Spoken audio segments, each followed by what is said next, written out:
Hey guys, in this video we're just going to do some simple animation just to prepare us for the snake game project in this chapter. Alright, so in the last video I showed you how to do shapes, text, and lines. Alright, so now we're going to do some simple animation. If we look at the final web page, basically we just have a canvas that we painted black, and then we're going to make some circles and have them do some very simple animation across the X and Y axis. Alright, so first things first, let's create a new document. And new document. Okay, and we're just going to call this canvas2.html.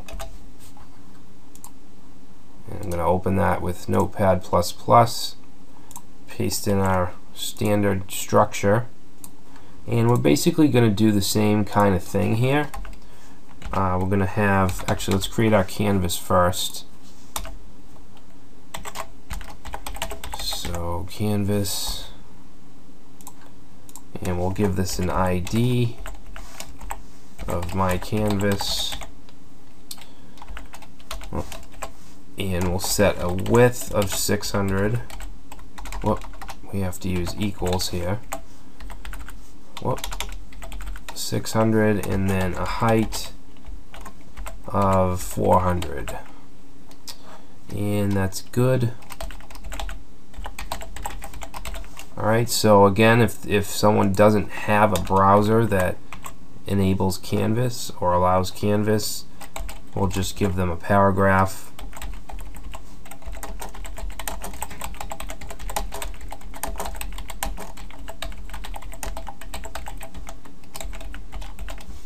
Alright, so now what we want to do is let's add just some style tags so we can see the border of the canvas.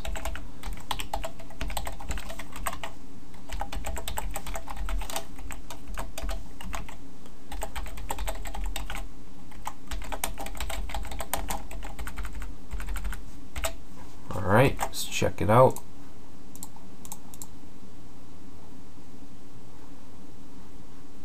Whoops, that's the finished one.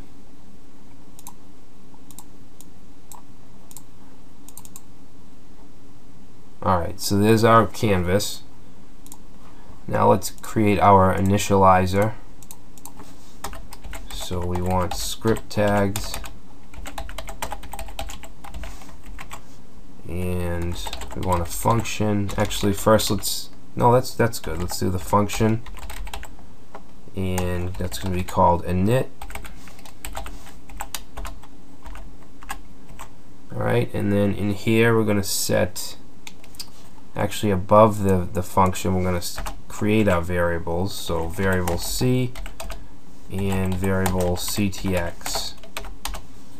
And then in here we'll set those. C is going to equal document dot get element by ID,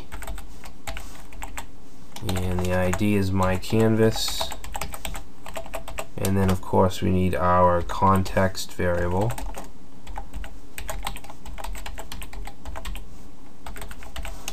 and we want to pass in 2D. Alright, so that sets that up, and then we just want to call draw. Well, if I can spell it. And then on the body, let's just add that onload. Let's say onload. We're going to run init.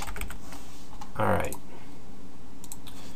So the main part of this script is going to be this draw function.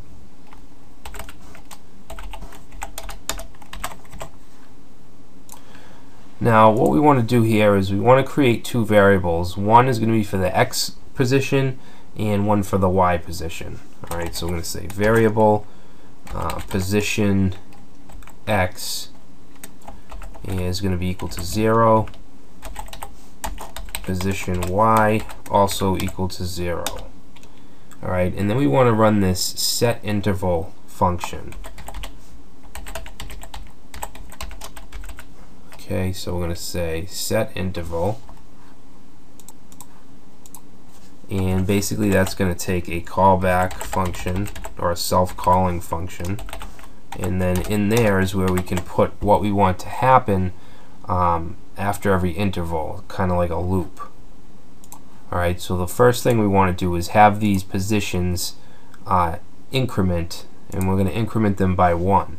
So position X is going to be incremented by 1, and position Y, same thing. And oh, one thing I did forget is this set interval takes 2 parameters. Okay, so we have the callback, the function that we want to run is the first parameter, and then after that we want a comma, and we want the speed at which these intervals should go, so basically how fast the animation should be. So I'm going to do just 30 milliseconds for now. So basically anything we put in here is going to run every 30 milliseconds. Now before we go into showing you how to make circles and all that, I just want to show you just a very basic animation using what we already know. Alright, so we know how to draw a rectangle. So let's make a rectangle animate across the screen, across the canvas. Alright, so let's just say ctx.fillStyle. Okay, we know that that is just to fill the color of the rectangle, and then ctx.fillRect, which is going to basically draw the rectangle for us. Okay, so here we did earlier we did 0, 0, which is x and y axis, and then the size of the rectangle we'll do 50 by 50. All right, so this isn't going to do anything because it's going to draw the rectangle in the same place every loop or every interval. So what we need to do is make this dynamic. We want to change the x-axis to be position x, which is going to be incremented every interval. Alright, so that means it's going to be in a different position every interval. Okay, so that's going to bring us animation because it's going to change with every loop that it does. So if we save that, now you can see our rectangle is going across, but obviously something's wrong here. Alright, so basically it's keeping the everything that it draws is just staying there. What we want to do is every iteration we want to clear it so that it continues, so it just stays as one square and goes across the screen. Alright, and that's really easy to do. All we need to do is up here is do ctx.clearRect. Alright, and then for parameters we want the entire thing, so we'll start at 0, 0. Okay, so that's the x and y, and then we want to do the entire width and the entire height of the canvas, which we can get with c.width and c.height, and that c is coming from here. Alright, so let's save that and reload. Now our square is staying intact and moving across the screen, and we can change the speed. Let's say we want to change this to 300. Okay, if we save that, now it's going to go really, really slow. Alright, and let's change this to, let's say, 5. And then it goes faster. Alright, so very basic. But what I want to do is, not only do I want to show you animation, but I want to show you how to make a circle, because it's quite different than making a rectangle. Alright, so I'm going to get rid of this. Okay, but as far as the animation, it's going to be pretty much the same, except we're going to have a couple different circles, and some will go up and some will go sideways. Alright, actually I want that back, what we just had, because what I want to do is I want to make the entire width and height of the canvas black. Alright, so I'm just going to change this. Alright, and that's pretty much all we need. We don't need the clear. And then here we want 0. We don't want this. we don't want the rectangle to animate, we just want it kind of as a background. Alright, so I'm going to keep that, and now we can start to build our circles. Alright, so fill style is the same. I'm going to say CTX fill style, and this one we're going to set to white. Actually, I'll just use the words just for simplicity. Alright, so fill style white. Now when we're doing a circle, we need to create where we want the path to begin. Alright, so we need to say CTX dot begin path. Alright, and then we can go ahead and create the circle. And we're going to do that with CTX dot arc. Okay, and this arc, this takes a few parameters. Since this is going to be animated, we want to set the X position as our variable. Okay, so position X, and for the Y position, I'm not going to set it at 0. I'm going to set it at 120 because I want the circle to be in view, to be somewhat in view when it starts. Alright, so I don't want a blank canvas and then have the circles pop into view. I want them already partly in view. Alright, so that's why I'm setting it to 120. The next parameter is going to be the radius of the circle. Alright, so for this I'm going to set it to 55. And the next two parameters are a little bit complicated to understand, but basically we're going to have the starting angle in radians, and then the ending angle will be the next parameter. So we're going to start it at 0. Alright, so that's going to be the start angle, and then to calculate what we need here, we're going to use math. We're going to use the math object. I'm going to say get the math.pi, and then we're going to multiply that by 2. Alright, and that basically will give us the circumference that we need for our circle. And then we just want to call the fill function or method, and we can do that with ctx.fill.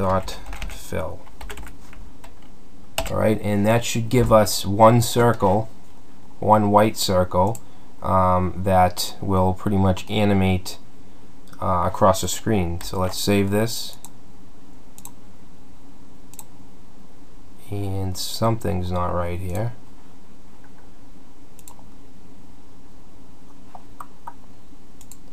Oh, we set the background, the rectangle, to 50-50. We want that to the whole width and the whole height. So this should be c dot width and then c dot height. Alright, let's try that. Alright, so there's our circle. You can see when it starts, part of it's showing, and that's because of the 120. Alright, the 120 on the x-axis. Alright, so it just travels across the screen, nothing too special.